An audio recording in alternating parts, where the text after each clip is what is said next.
Hi, guys. Welcome to Just Me, Just Toni. And this is part three of my journey from moving to Maryland from Atlanta. And so now I'm, in this story, I'm currently in Maryland. And this is now the breathing, like I can breathe, moment where I have made decisions in my life that were going to affect other people. And I want to talk about this more in depth, and maybe in another video and kind of break down, um, friendships. This is a very sensitive subject because let me just preface this by saying it's all love. Let me preface it by saying it again. It's all love. I don't um, decisions that you make when it pertains to people that you care about, you have to do it as sure as possible, but as delicate and, in regards to what needs to happen. So I had experienced some things that, over some time, um, knew I did not enjoy. I did not enjoy some of my experiences with friendships, and there is a feeling. There was a another opportunity, I would say, that I felt was available, and it was here when I felt strong about my move to Maryland. When I got here, there was this emergence of clearinghouse. There is a Whenever you make a transitional move, like a big move or just something huge in your life, you will start to really see things for what they are, and you'll start to feel a new person, you know, um, come through. You see yourself in the future tense, not necessarily in the present, but you see yourself in the future. So I knew that there were some friendships that I had to end. It was the hardest thing that I had ever had to do, outside of, like a breakup when you are in love with someone. That's probably on the same level. But the reason for the end was there was a lifestyle that I wanted to live, and this is nothing like a tier where I'm here, or they're there and I'm here. There's no tiers to that.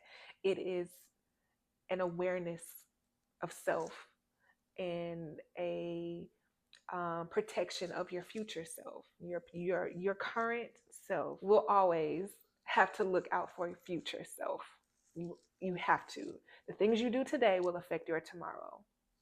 I'm learning that every single day. But the friendship I just had to end, and it was difficult. And sometimes you need to part ways before you make a decision.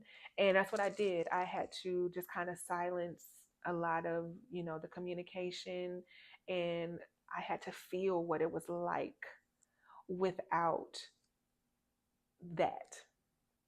And when you are at peace, when you find peace in not having the extra, then you need to make a decision. If the idea and the thought of reintroducing it puts you in a space where it negatively, affects your nervous system, and it kind of throws you out of whack, then it's not for you, and it's okay. Um, I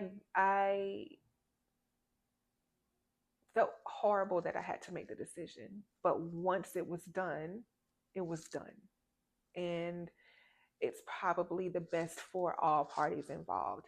You have to know when you are a friend to someone and when you are not.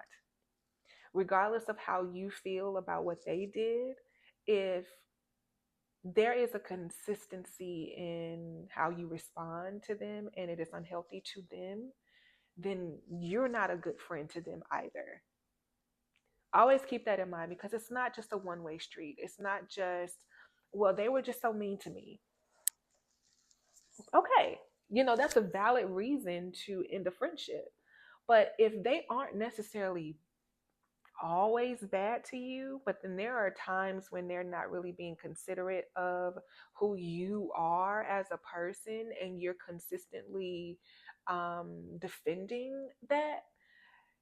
But when you defend, it's not always pleasant, then it, end it.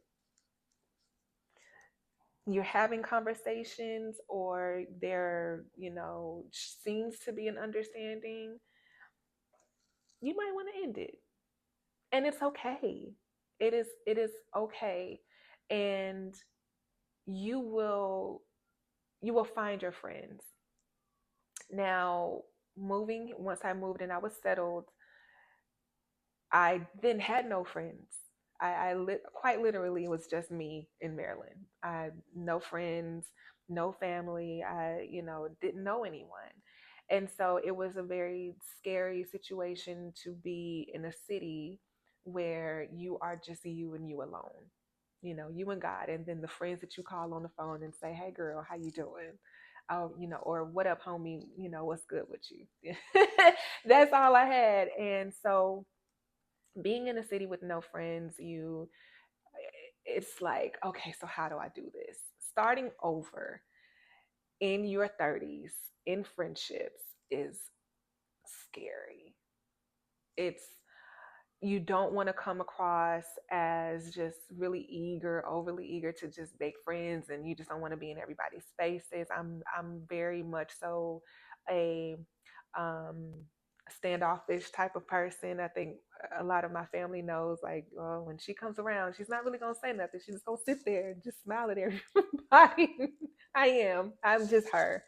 But I did. I gravitated towards, someone at work, and that worked out. That worked out. He was super cool.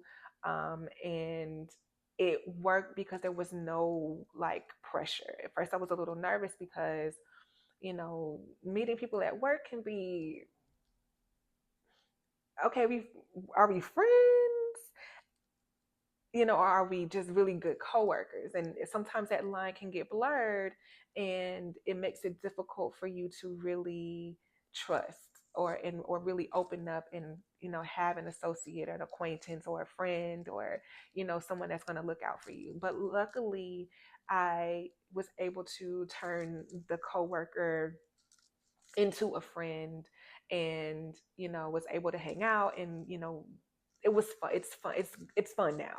And so it opens up, you open yourself up to new people. One thing I would say, when you're moving to a city and you don't know anyone, have a plan about where you want to go when you're out visiting, different areas of the city. um, Always be aware of your surroundings, and listen to the people that are locals. When they tell you not to go to a park, don't go to the park unless if I'm the drive around type. I will circle the block. I will spin the block about 15 times before I get out of my car. I sure will. And it's just because I'm trying to build up the courage. For one thing, I'm trying to build up the courage to get out of my car.